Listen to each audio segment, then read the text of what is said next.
what if the funnel that made $442,000 this year was so simple to copy that you would laugh? Now, most people think you need a really complicated funnel setup and all of this tech and automation, and it's really just not the case. So I'm going to show you the embarrassingly simple funnel that made my client $442,000 this year, so you can do the same. So I've broken it down into 3 different sections, which is the traffic and offer, we've got the funnel, and we've got the nurture section. So I'm going to start with the traffic and the offer. So the first thing is your offer needs to be 2.0. It needs to be really good, meaning you need to know your ideal client. You need to know exactly who they are, the problems that they're facing, and the outcome that you're going to get them.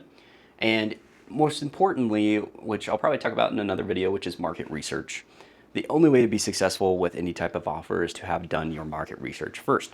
So for this particular client, we've been working together long enough that we know exactly who our ideal client is, and it becomes very easy to speak to them with a 2.0 offer, which in a sense is an offer that is not mainstream, not normal. It's not the typical offer that everybody and their mom's dog's cousin is offering into the marketplace. So you'll see this a lot like in the agency space where marketing companies are like, we'll get you 90 patients or 90 appointments guaranteed or you don't pay.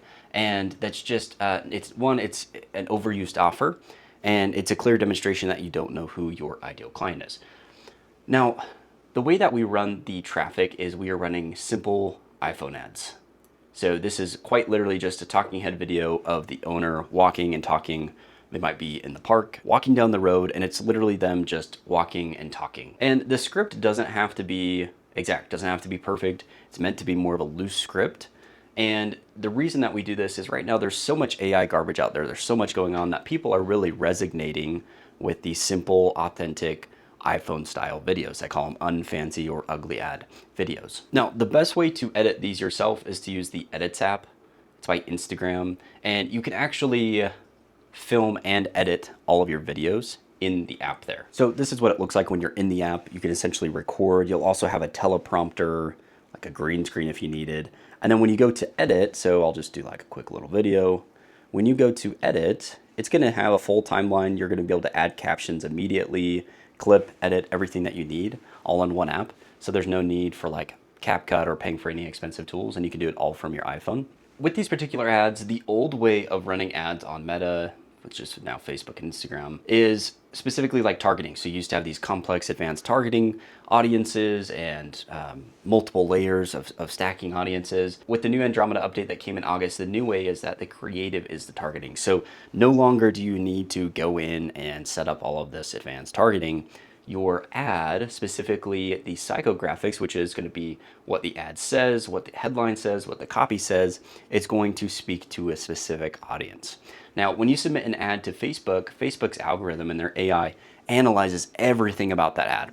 What's said in the ad, what the people are wearing, the age demographic of the people in the ad, and it's going to have an idea of who that ad is for.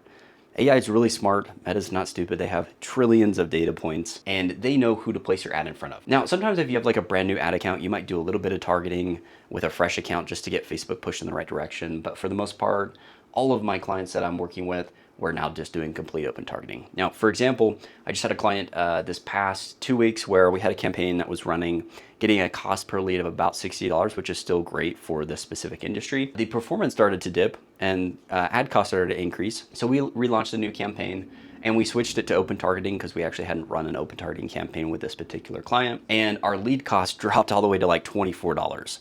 Now, I don't think it's gonna stay there because typically when you launch like a new campaign, it goes to all your warm audiences. And so that's where you get kind of that honeymoon phase in the beginning. But as it goes to a colder audience, we're at a great starting point of that $24 to increase from there. That is the new way. The new way, again, is creative, is the targeting. Hopefully you can see this down here. What I like to do personally, and I manage about $500,000 in ad spend right now a year, which is I test 5 to 10 new images every single week, okay? And 5 to 10 new videos every single week. Every single week, I just film a couple random videos here and there. I'll test those, and then I get AI to make images for me as well. Now, I personally use Nano Banana Pro from Google.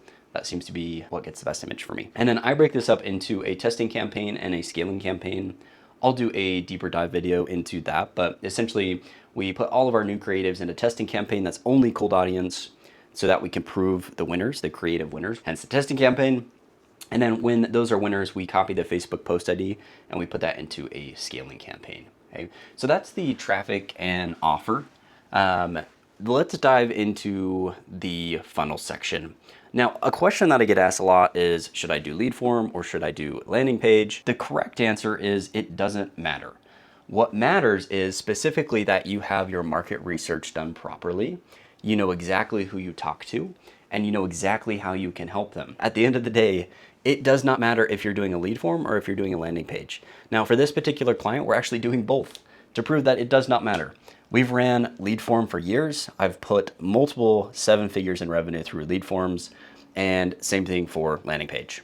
Now, I'll break down the difference in both of those. Before I do, I put a note here to remember the quick ortho story, which is the most basic funnel. So about a year or so ago, I wanted to break into what I would argue is one of the most competitive industries, which is like the dental and ortho space. And I was able to do it. I went from 0 to 32 appointments in less than 10 days. I did it with the most basic funnel, which I don't have a picture up here, but essentially we did the same exact thing where I took talking head videos. I had done proper market research. I knew exactly who I was talking to and the problem that I solved. And I actually ran them straight to a landing page.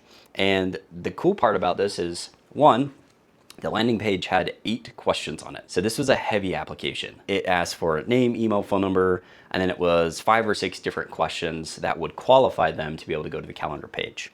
And I had a ridiculously high opt-in rate, high enough that I was getting booked appointments at under $60 consistently. It was like 40 something bucks in one of the most competitive spaces. And then on that page, so after they filled out that long application, they went to a calendar page and scheduled. But I say that with the intent to describe that if you saw that page, looking back at it now, it's a pretty ugly page, and I just didn't care. It's because I had the proper message. I knew exactly who I was talking to and the outcome I was going to get for them.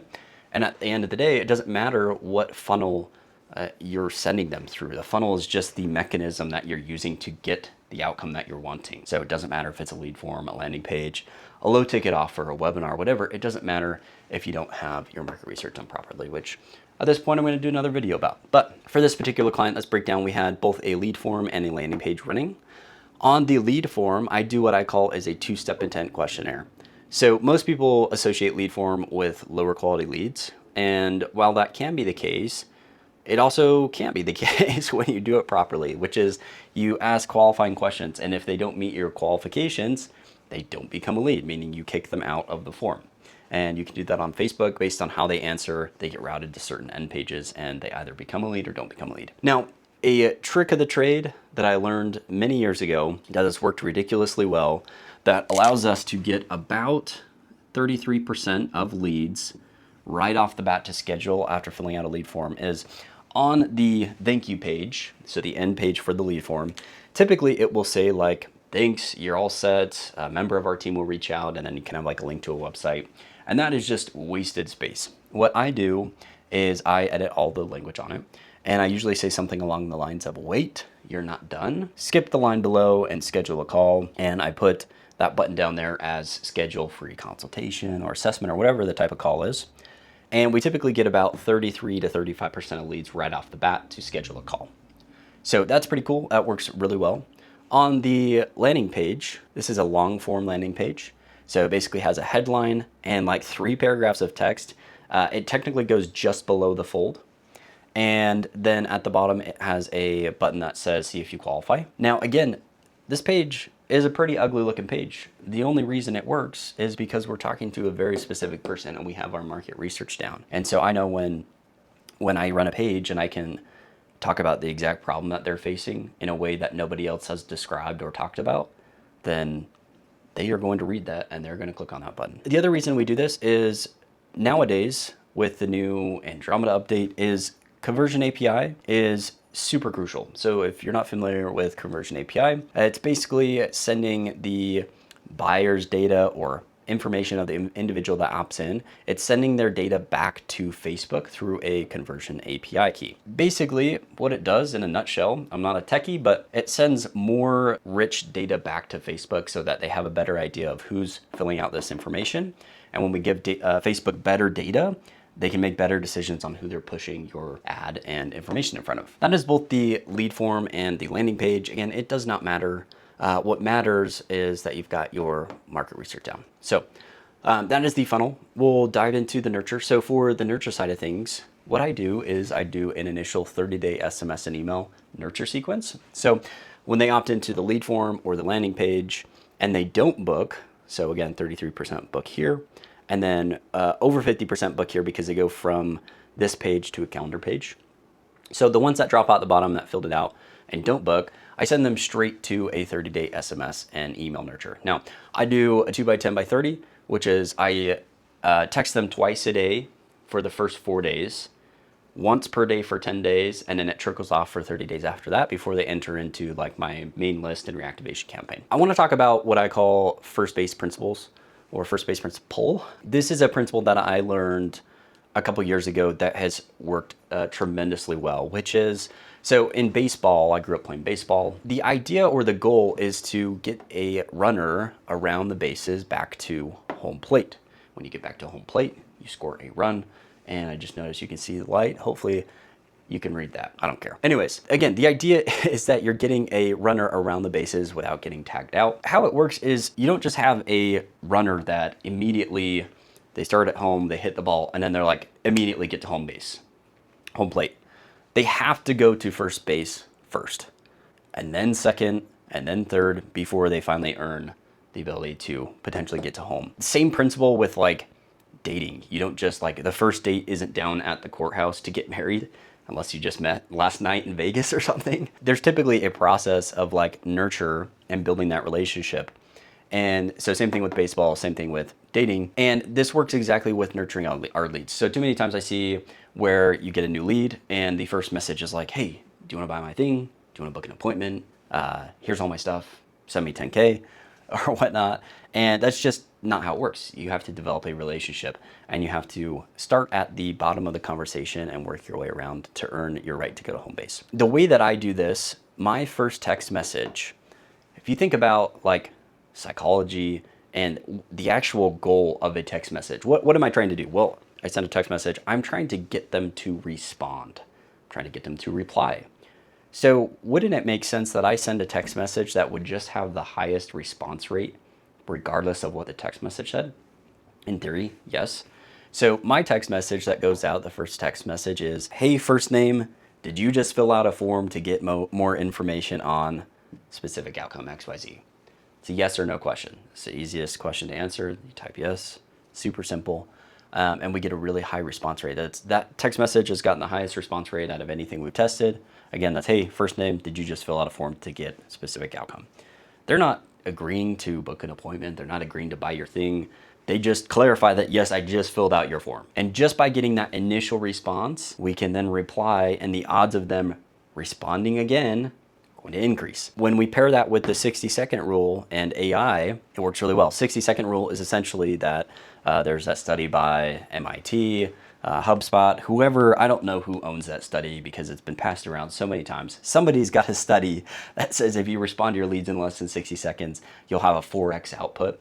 So you'll have 4 times as many booked appointments. And that has been more than true. So when they respond to, yes, I did fill it out, we want to jump in there. And right now we use AI and essentially respond within that 30 seconds. Okay. And then lastly, the 2 metrics that I am starting to track heavily in the age of AI as we look at this funnel, which is specifically 1, long form watch time, developing a relationship, which comes through proper lead nurture, which I could do a whole video on. And then second is email list size. Too many times I'm working with people and we get 100 leads, we get 10 or 20 to book an appointment. If we do it right, we're getting a lot more than that. And then we've got all these other leads and some people are like, well, we only booked X number of appointments. Like, this isn't working. And I'm like, hold on. What is the entire goal of this here? Of running these ads, running them to a landing form, lead form, landing page. At the end of the day, the whole goal is to build an email list and to build an owned asset and owned list. If you're on Instagram, Facebook, LinkedIn, YouTube, it doesn't matter where you're at. That's a rented audience. At any time, that company can quite literally ban your page, kick you off, and you've lost your audience. And so the whole goal of any of those social media platforms is to push to an email list that you own and control. That's just 2 metrics, kind of little side note here, not quite attached to nurture, like I guess the email list sizes, but 2 things that we are focusing on, which is how can we increase the number of long form watch time, long form meaning not just a short 30-second ad, but like actual content materials, and then increasing our list size. So that is the embarrassingly simple funnel that made my client $442,000 this year. Math is not an exact science, but it's at about 35 new clients at $12,650. And that is the upfront cash collected. Now you're gonna be like, Jarem, that doesn't exact to 442. I know, because it's slightly split up and they're not all exactly that amount.